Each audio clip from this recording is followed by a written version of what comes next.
బీహార్ రాష్ట్రం జార్ఖండ్ సరిహద్దు దగ్గర ఒక కొండ మీద ఉన్న చిన్నమస్తాదేవి ఆలయం. ఇది దర్శన స్థలం కాదు, ఇది ఒక హెచ్చరిక స్థలం. రాత్రి ఇది సాధారణ నిశ్శబ్దం కాదు, ఒక ఉగ్ర సంకేతం. ఆ గర్భగుడిలో ఓ దేవి ఉగ్ర రూపంలో నిల్చుంది.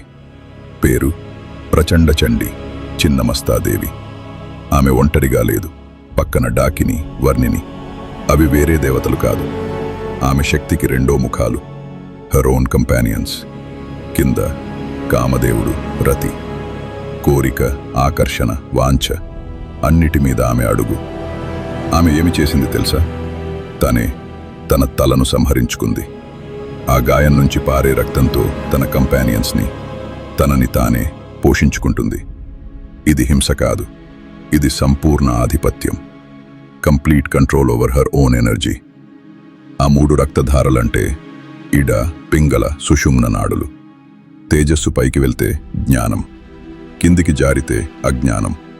అందుకే ఇక్కడ బ్రహ్మచర్యం ముఖ్యం. తేజస్సు కలిగి ఉండటమే ప్రమాదం కాదు, దాన్ని కంట్రోల్ చేయకపోవడమే రియల్ డేంజర్.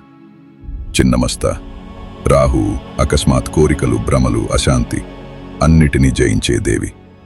బయటికి ఆమె భయంకరంగా కనిపిస్తుంది, కానీ లోపల పరమానంద స్వరూపం. చిన్నమస్తా భయపడే వాళ్ళ కోసం కాదు, షీఈస్ ఫర్ దోస్ బాధ్యత తీసుకునే వాళ్ళ కోసం. ఈ తేజస్సు నిన్ను కాపాడదు మాత్రమే కాదు, ఇది నిన్ను మూలం నుండి మార్చేస్తుంది.